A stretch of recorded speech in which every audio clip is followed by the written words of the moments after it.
안녕하십니까. 네, 저는 오늘 디지털 혁신 공장이라는 주제를 가지고 그 안에서 클라우드와 프로세스 통합을 통한 디지털 제조 혁신이라는 소주제를 가지고 이제 한 30분 정도 강연을 진행하게 된 영림원 소프트랩의 김태훈이라고 합니다. 네, 잘 부탁드리겠습니다.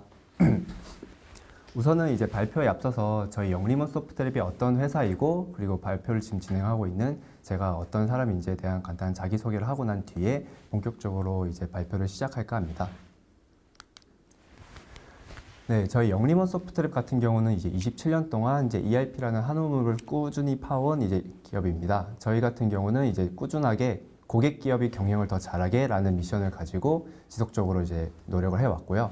저희 같은 경우는 이제 한 2천여 개의 고객사들이 존재를 하고 그 중에서도 이제는 점차 이제 클라우드로 넘어가면서부터 이제 국내뿐만 아니라 이제 글로벌 시장이 이제 인도네시아, 일본, 베트남 등으로 이제 점차적으로 클라우드 ERP를 넓혀가고 있습니다.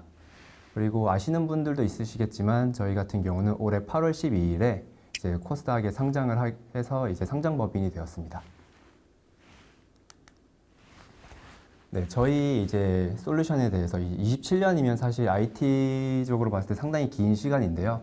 27년 동안 이제 뭐 동일한 솔루션을 팔았던 게 아니라 지속적으로 계속 업그레이드를 해왔습니다. 1997년에 최초의 ERP가 이제 저희가 탄생을 해서 판매를 시작했고요. 그래서 2000년대까지는 이제 지속적으로 이제 클라이언트 프로그램을 기반으로 구축형 ERP를 지속적으로 만들어 왔습니다. 네, 그리고 이제 2011년부터는 이제 그동안 이제 트렌드도 변화하기 시작했고 이제 점차적으로 클라우드라는 부분도 이제 등장을 하기 시작했기 때문에 저희 이제 클라우드에 대한 부분에 이제 R&D를 많이 진행을 했고요.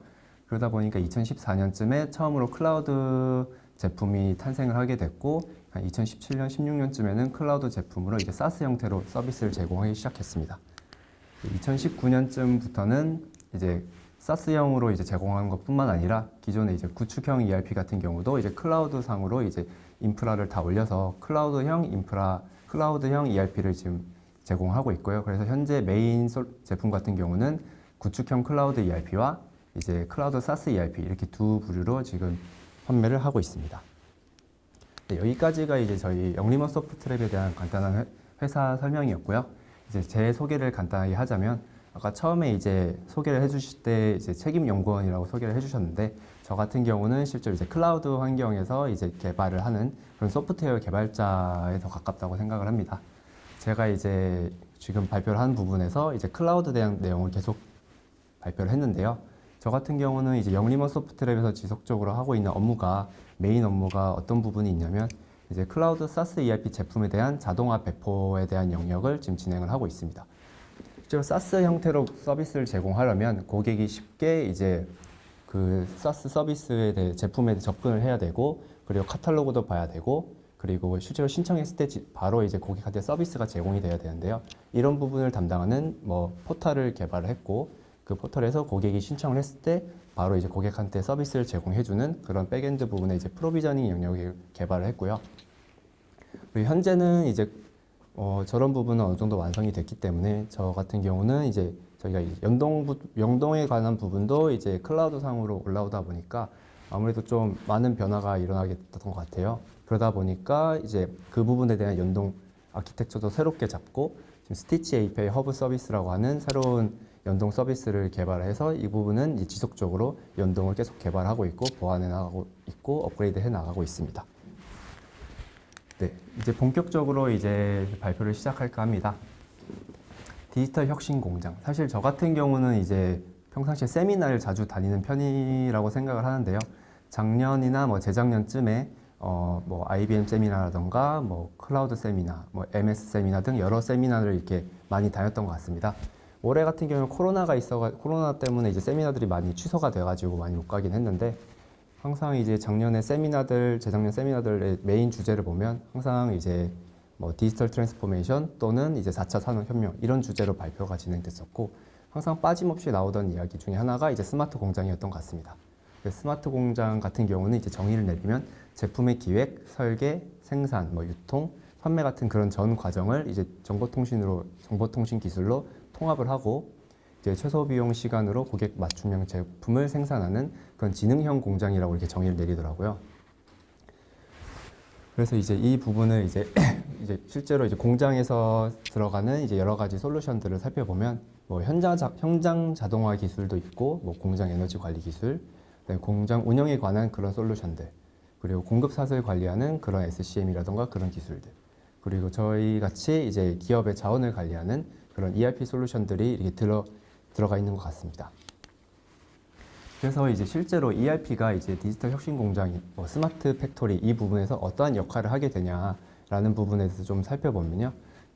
실제로 ERP 같은 경우는 기본적으로 이제 기업의 전사적 자원을 관리를 하기 때문에 인사, 뭐 영업, 뭐 재무, 뭐 이런 다양한 부분을 기본적으로 관리를 하지만 지금같이 이제 디지털 스마트 팩토리 같은 경우는 이제 현장 자동화를 할 때 생기는 그런 여러 가지 설비 데이터들, 공장 운영에 관한 그런 데이터들, 제품 개발, 뭐 공급 사슬 관리에 대한 그런 여러 가지 데이터들에 대해서 기능 간 통합을 이제 구현을 해야 되는 그런 미션을 가지고 있다고 생각을 합니다.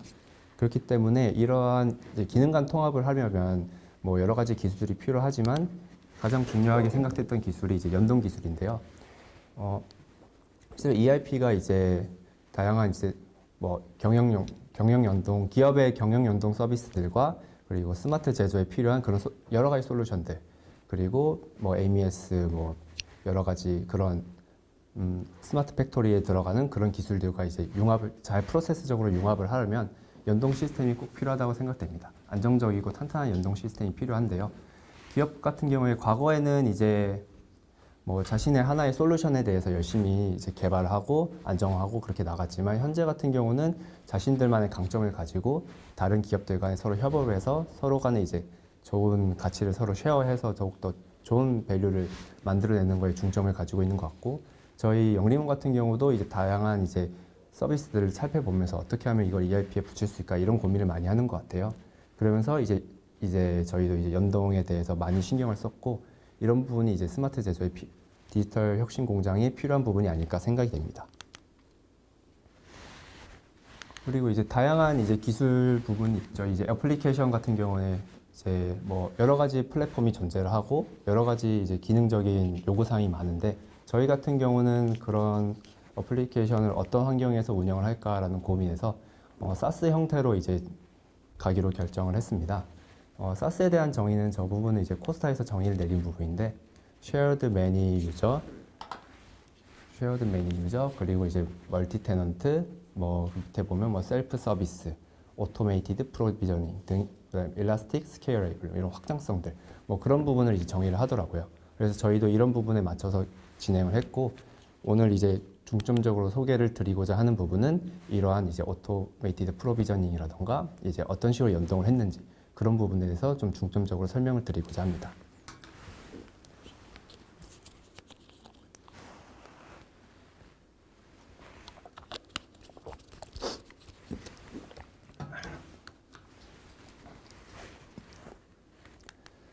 네, 사실 저희가 이제 2011년부터 이제 클라우드 산업을 이제 진행을 했다고 이제 말씀을 아까 드렸는데, 뭐 그때는 사실 이렇게 많은 정보가 있었다고는 생각을 하진 않아요. 지금이야 이제 뭐 클라우드에 대해서 검색을 하면 뭐 정보가 정말 산더미처럼 쏟아지고 이렇게 나오지만, 그 당시에는 뭐 이렇게 많지는 않았고, 저희도 이제 그 당시에 뭐 연구를 하고 뭐 시도를 해보면서 처음에는 이제 윗부분 슬라이드에 나온 것 같이 시도를 했었습니다.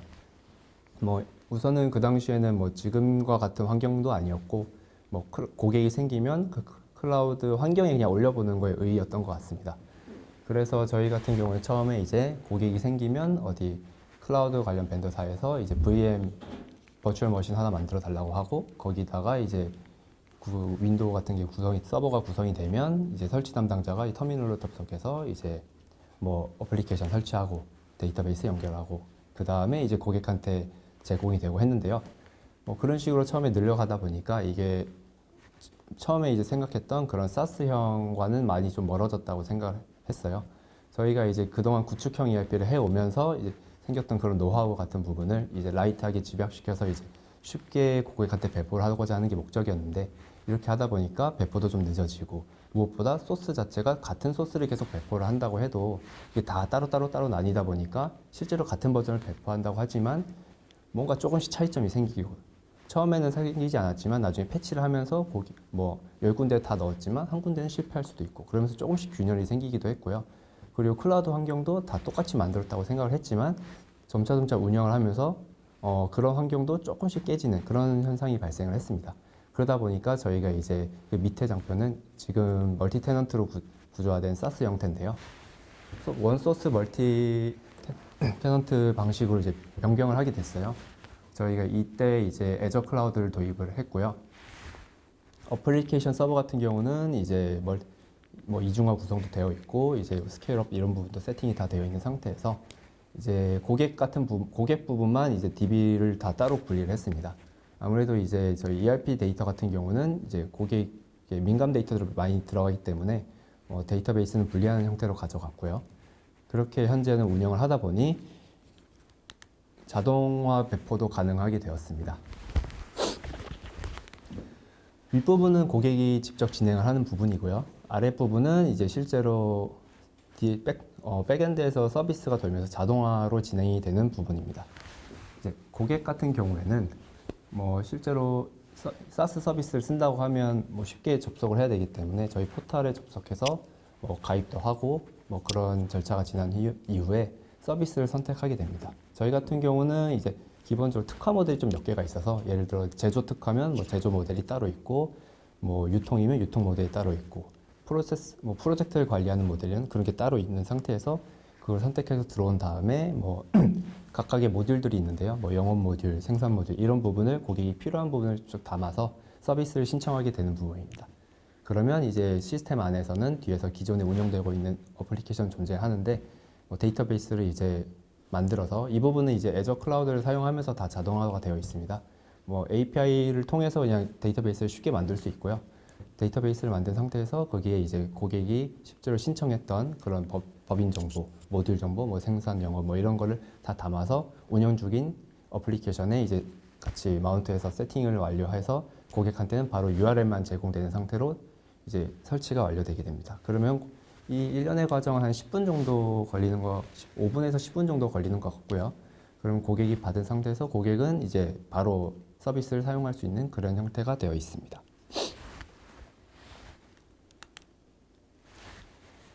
네, 이제는 이제 API 관련된 부분에 대해서 좀 설명을 드릴까 합니다.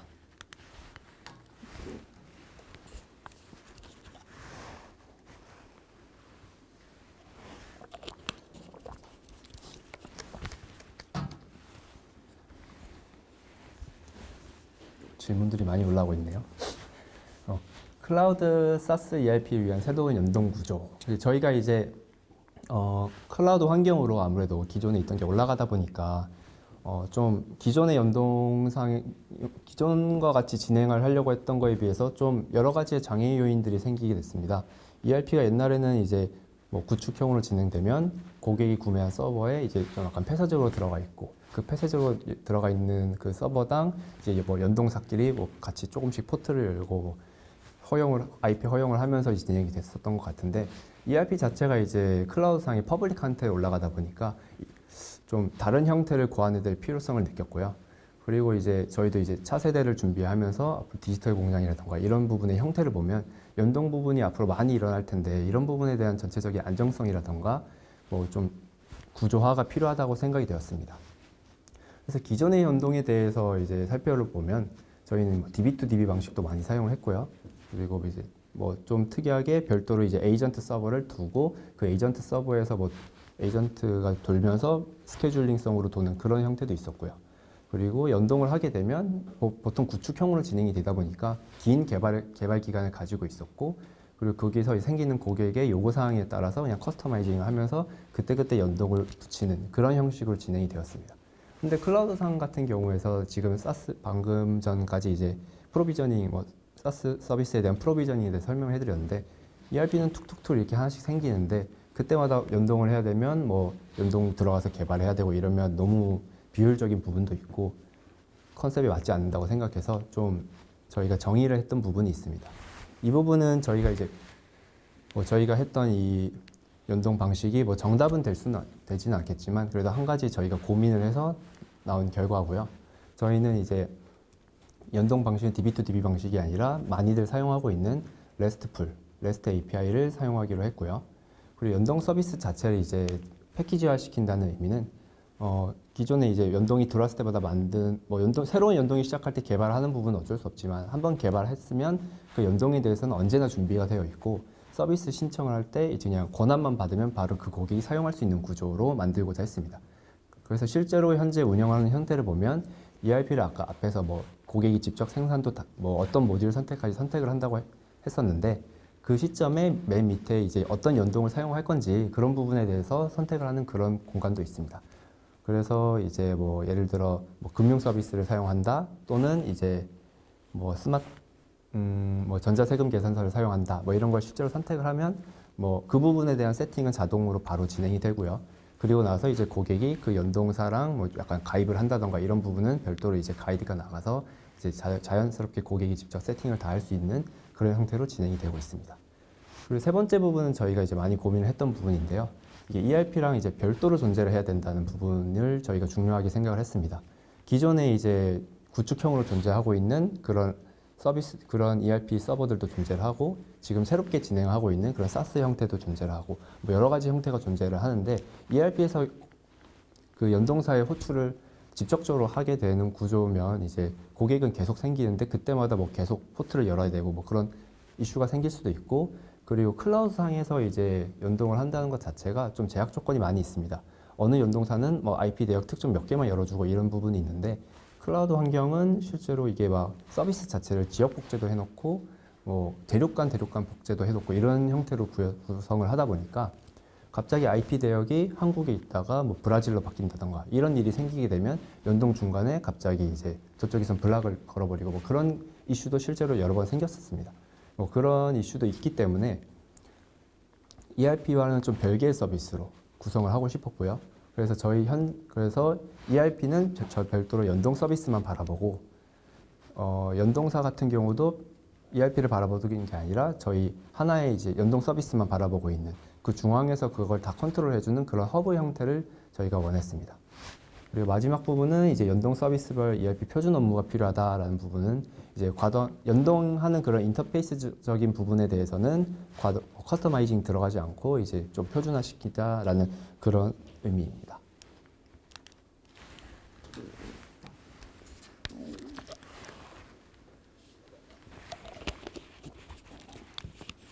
네, 이러한 방식으로 저희가 이제 한 2년 정도 개발하고 지금 운영하는데 한 2년 정도 시간이 지금 지나고 있는 것 같은데요. 2년쯤 이렇게 서비스를 지금 계속적으로 추가하고 있고 앞으로도 추가하겠지만 운영을 하면서 저희가 특허를 받게 됐습니다. 이 서비스가 특허를 받게 됐는데 이제 클라우드 기반 전사석 자원 관리 시스템과 외부 시스템 간의 양방향 연동을 위한 마이크로 서비스 아키텍처 기반의 오픈 API 허브 시스템이라는 긴 명칭이에요. 사실 이제 말하고 싶은 내용은 저 명칭 안에 다 있다고 생각이 듭니다. 클라우드 기반의 이제 ERP와 이제 외부 시스템 간 양방의 연동이고 그 연동에 대한 서비스의 이제 아키텍처는 마이크로 서비스 아키텍처를 기반으로 잡았고 통신 방식은 오픈 API 형식이고 시스템의 성질은 허브 형태다. 이런 식으로 말을 할 수 있겠는데요. 마지막으로 오늘 이제 이 발표에서 마지막으로 설명드릴 부분이 이제 저희 이 서비스에 대해서 좀 설명을 드릴까 합니다. 저희가 이제 계속 운영을 하고 있는 상태고 지금 다른 분들도 실제로 연동을 잘 하고 계신 분들도 계실 거고 새롭게 연동을 하면서 좀 어떤 식으로 아키텍처를 잡을까 고민이신 분들도 있을 것 같아요. 그러다 보니까 이제 한번 참고 삼아서 한번 보시면 좋을 것 같고요. 저도 이제 한 명의 개발자로서 이제 제가 개발하고 있는 그런 영역이 이제 이렇게 특허를 받게 돼서 상당히 기분도 나쁘지 않고 좋은 것 같습니다. 우선 처음에 소개해드릴 부분은 이제 바로 저희 스티치 API가 어떤 형태로 지금 돌아가고 있는지를 설명드리는 것보다는 그 MSA 아키텍처를 먼저 설명드리는 부분이 중요할 것 같다고 생각돼서 먼저 MSA에 대한 설명을 좀 진행을 하겠습니다. 아무래도 오픈 API 부분은 대부분의 기업에서 많이 알고 계실 것 같고요. MSA는 이제 알고 계신 분들도 있을 거고 모르고 계신 분들도 있을 것 같아서 실제로 제 주변에 이제 기술자분들 친구들을 살펴보면 이런 부분이 좀 생소하다라고 말씀하시는 그런 분들도 있더라고요. 기존에는 보통 모놀로틱 구조로 만들어져 있다고 생각을 하면 기존 프로그램들은 보통 이제 모놀로틱 아키텍처로 구현이 되어 있죠. 한 통에 이제 서비스가 다 들어있는 거예요. 한 번에 빌드도 다 하고 그런 형태인데 마이크로 서비스 아키텍처 같은 경우는 한 커다란 프로젝트 안에서 이제 그 기능 단위로 다 서비스를 다 분리를 일단 분리를 한 상태에서 기능 단위로 서비스를 배포하게 됩니다.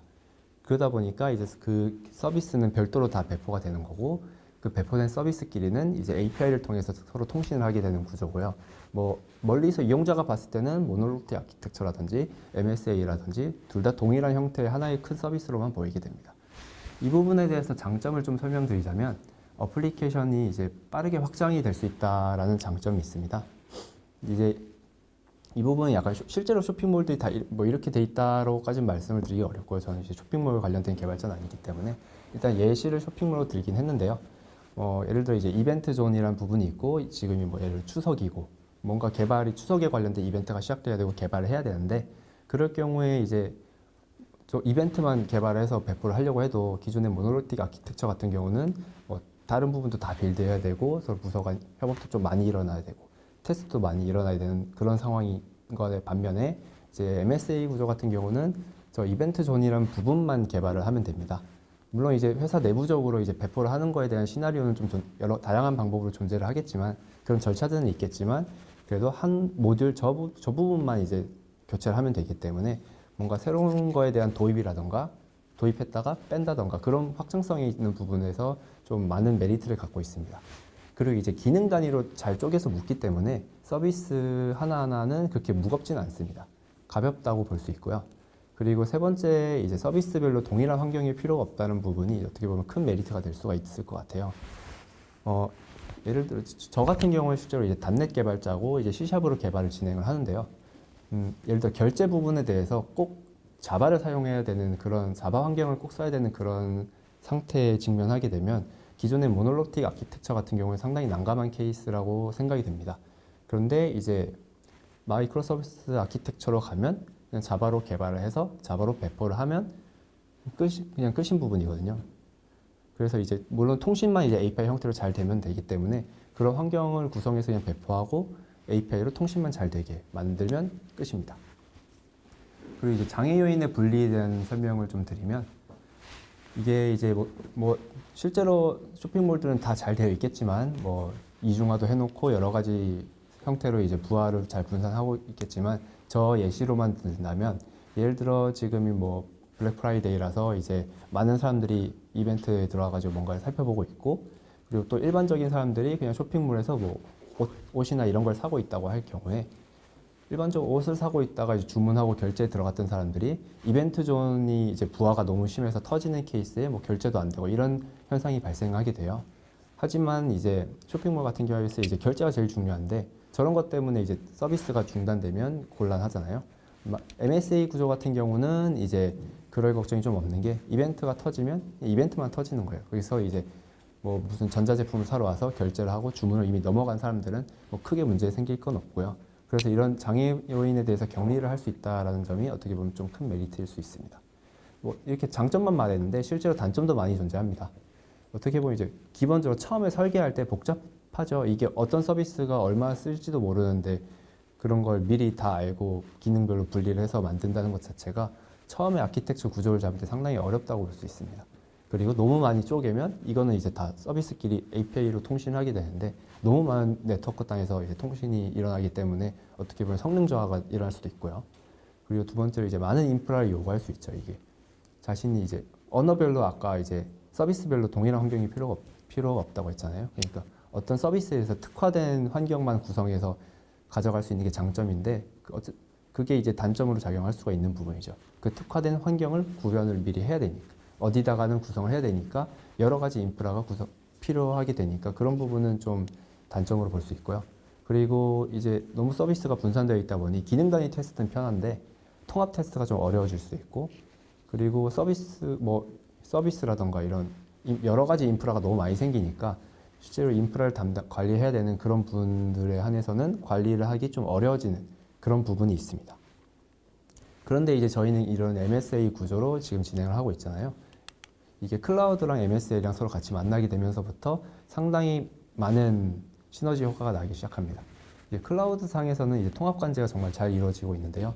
저도 이제 한 일주일 전인가 저희 시스템에 대해서 좀 전체적으로 살펴보는 적이 있었는데, 이제 실제로 이제 저희 시스템이 그 관제 쪽에 들어가서 보게 되면 오른쪽에 나와 있는 저런 그림 형태로 서비스가 다 분리돼서 나오고 있고 그 서비스 간에 이제 실제로 HTTP 통신이 뭐 한 시간 동안 700회가 벌어졌고 그중 2번이 페일이 떨어졌고 뭐 이런 부분을 다 확인할 수 있어가지고 상당히 이제 메리트가 있다고 생각이 되었습니다. 저희 시스템끼리 안에서 이제 통신하는 부분만 있는 게 아니라 그 시스템 밖에서 저희 시스템이 어느 연동사를 호출했고 아니면 어느 업체에서 맨 처음에 콜이 들어왔고 이런 부분까지는 다 체크가 되기 때문에 통합 감지를 하기 매우 용이했고요. 그리고 개발 언어가 다르거나 이제 서비스별 특징이 달라서 여러 가지 인프라를 구성해야 되는 부분. 이 부분은 사실 클라우드의 어떻게 보면 뭐 큰 장점 중 하나라고 할 수 있죠. 실제로 저 같은 경우도 이번에 저희는 아까 말씀드렸지 저는 C샵으로 개발하는 단넷 개발자인데 이제 금융 서비스를 개발을 위해서 자바로 개발을 하게 되는 일이 생겼어요. 그러다 보니까 이제 자바 환경을 구성해서 자바를 공부하는 게 더 힘들었고 자바 환경을 구성해서 배포하는 부분에 대해서는 크게 어렵진 않았습니다. 이 부분은 이제 뭐 대부분 클라우드 뭐 저희는 MS 애저를 사용하고 있지만 뭐 AWS도 비슷할 거고 뭐 많이 그럴 것 같은데 배포하는 환경이 매우 간편합니다. C샵 뭐 단넷으로 배포할 때는 그냥 단넷 프레임워크 뭐 몇 점 몇 버전 아니면 단넷 코어 몇 점 버전 해서 그 상태에서 그냥 배포 누르면 끝나고요. 자바 같은 경우도 그냥 톰캣을 무슨 버전을 사용할지 자바 버전은 몇이고 뭐 JDK는 몇으로 했다 이런 것만 세팅하면 바로 그런 환경이 구성되기 때문에 개발자 입장에서는 매우 메리트 있는 환경이라고 생각이 됩니다. 그리고 운영적인 측면에서도 이제 클라우드랑 이제 MSA랑 같이 엮이게 되면서 좀 장점이 생기는데요. 이제 서비스를 클라우드는 이제 지금 시스템에 대한 자원을 이제 늘렸다 줄였다 하는 부분이 좀 자유롭잖아요. 그렇기 때문에 우리가 운영하기 전에 예상했던 거와 다르게 실제로 다른 쪽 서비스에 많은 사용량이 있다던가 아니면 기대 이하라던가 그런 부분이 있는데 그런 부분에 있어서 이제 탄력적으로 그냥 줄일 수 있고요. 그리고 실제로 예상 외의 상황에서 지금 저렇게 주문 폭주가 일어나는 경우에 이제 그 서비스만 이제 쭈르르 오케스트레이션이 된다던가 뭐 스케일 아웃 처리되면서 이제 그 위기의 순간만 이렇게 잘 버티고 다시 뭐 그런 강한 부하가 끝나고 나면 다시 원래대로 돌아오고 이런 부분이 좀 탄력적으로 운영이 되기 때문에 시스템을 운영하는 입장에서도 이제 안정성도 확보가 되면서 비용도 절감할 수 있는 그런 장점이 있다고 생각이 되어집니다.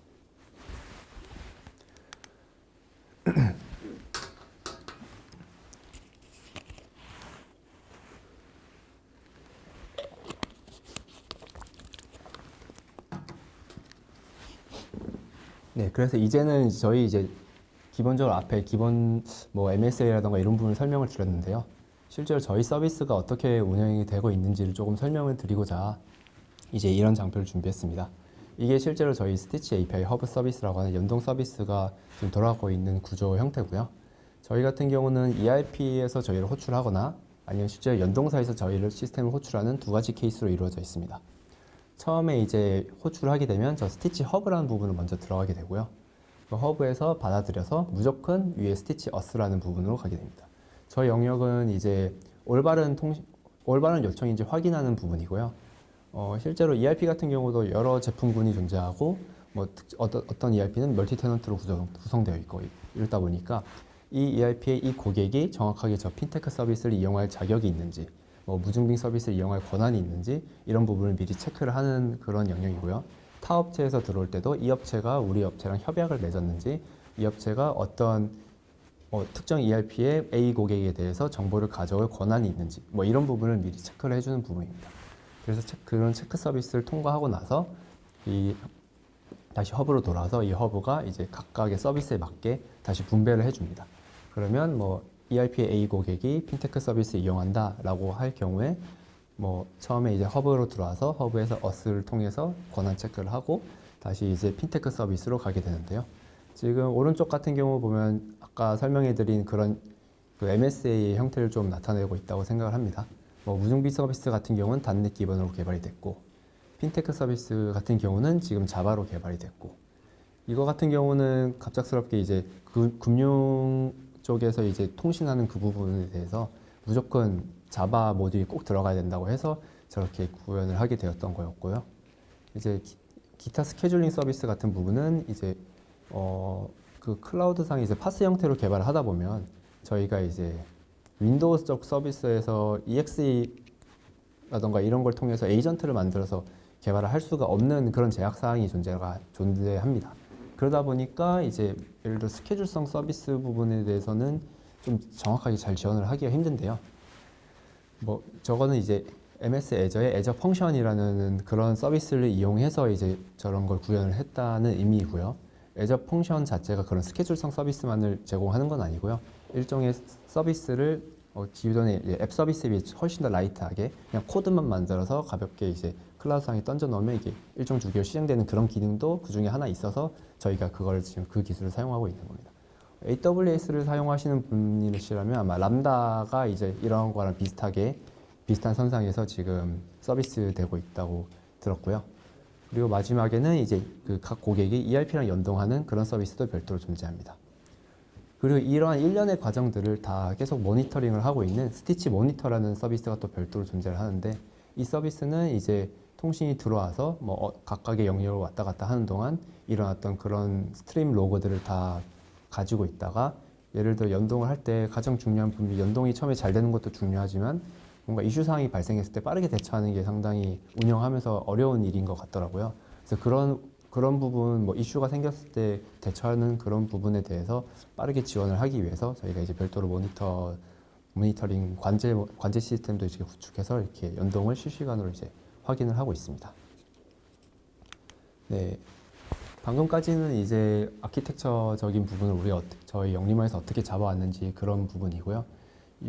지금 이 장표는 이제 영림원 내에서 저희 시스템을 사용하면서 어떤 메리트가 있냐라는 부분인데요. ERP 같은 경우에 이제 표준 모델을 정의를 해야만 하는 상황이 되는 거죠. 이렇게 클라우드상에서 표준화된 상태로 이렇게 통신을 하기 때문에 어떻게든 연동을 하려면 이제 표준 모델을 정의할 수밖에 없습니다. 그리고 하나의 인터페이스를 가지고 여러 개의 동종 연동을 하기 위함입니다.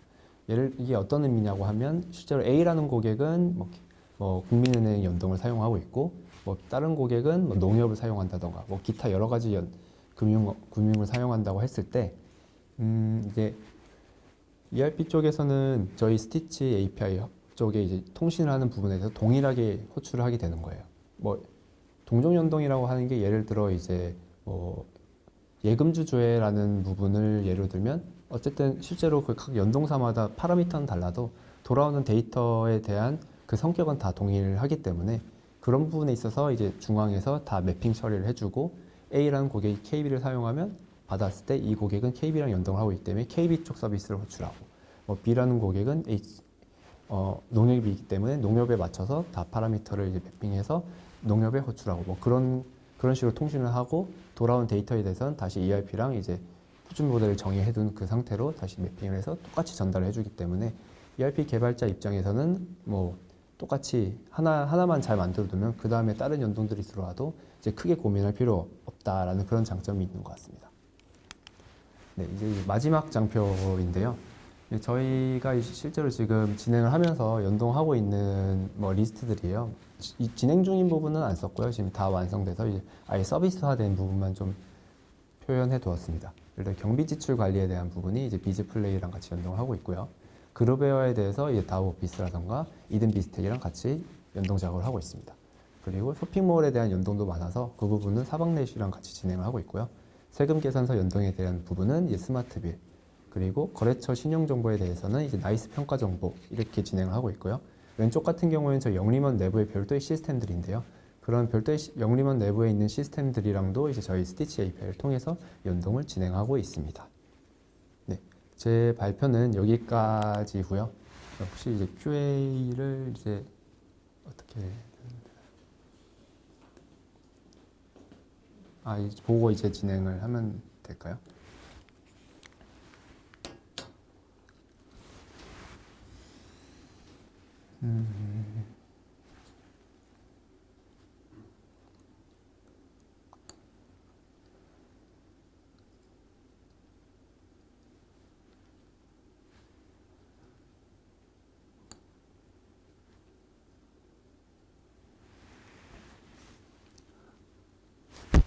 너무 빨리 올라오네요. 진짜 성함을 알려주시면. 네네, 알겠습니다.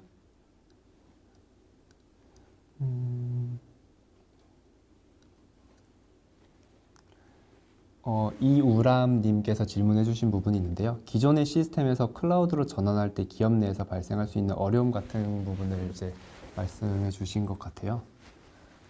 이 부분에 대해서 제가 뭐 이렇게 굉장히 깊게는 말씀드리기는 어려울 것 같은데, 저희 같은 경우는 이제 글쎄요, 이제 기존의 시스템에서 클라우드로 올라간다는 부분은 이거를 어떻게 표현을 해야 될까요? 클라우드로 전환될 때 기존 시스템이 상당히 폐쇄적이냐 아니냐에 따라서 좀 난이도가 좀 많이 달라질 것 같아요. 이게 어떻게 보면 단순한 시스템 같은 경우는 클라우드 올려야 된다고 해서 큰 문제가 없는데, 저희처럼 이제 좀 폐쇄적인 환경에서 개발을 해서 뭐 다 내부방으로 막아놨다던가 그런 식으로 개발을 진행을 했다면, 그런 형태의 서비스라면 이제 클라우드 상에 올라갈 때 그런 부분이 다 오픈이 돼야 되는데, 그럴 때 이제 보안적으로 이슈가 없는지 이런 부분이 좀 많이 고려가 돼야 될 것 같다라는 생각이 좀 듭니다. 이런 정도로 대답하면 될지 잘 모르겠는데, 네, 일단은 이 정도로 대답을 하겠습니다.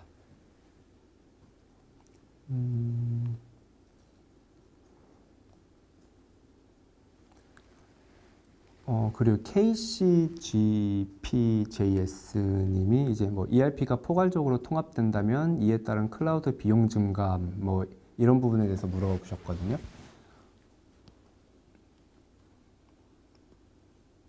네, 이제 ERP가 포괄적으로 통합이 된다라는 부분이 저희가 아까 했던 그 멀티 테넌트 같은 형태라고 생각이 되는데요.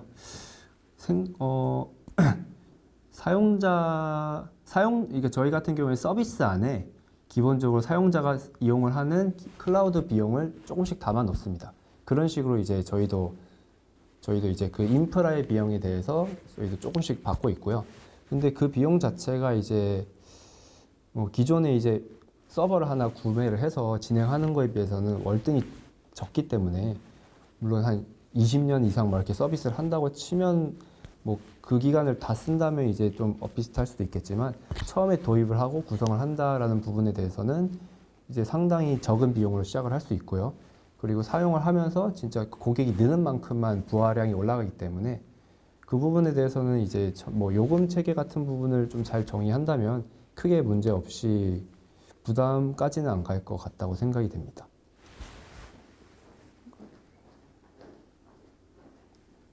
그리고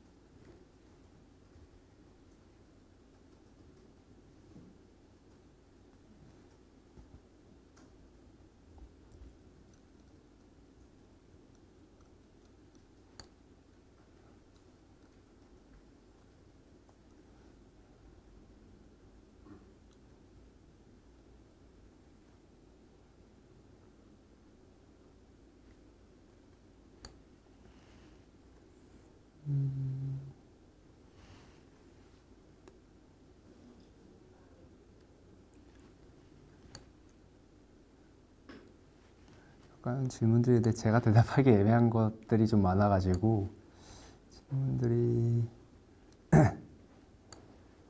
개발적인 질문보다 약간 운영적인 질문이 좀 많은 것 같네요.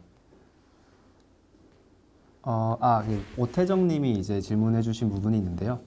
스티치 API가 하나의 인터페이스로 이용된다라고 하셨는데, 각종 외부 연동 시 리턴해주는 프로그래밍 언어가 다를지라도 가능한가요? 라는 부분인데요. 그러니까 저희 시스템은 하나가 있고, 실제로 연동사는 어떤 분들은 뭐 자바로 개발하시는 분도 많을 거고, 그리고 어떤 분들은 뭐 .NET도 있을 수도 있고, 뭐 파이썬도 있을 수도 있는데요. 통신 자체가 이제 RESTful API로 하다 보니까 HTTP 프로토콜로 이제 통신을 하게 됩니다.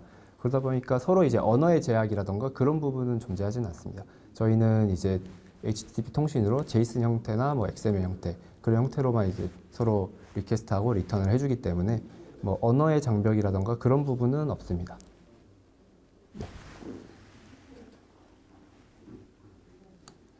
보통 이게 비용 부분을 이렇게 많이 좀 질문을 주시는 것 같은데, 비용 비용이랑 약간 영업적인 부분 질문이 많아서 약간 QA는 지금까지 했던 부분까지 하면 저는 될 것 같습니다.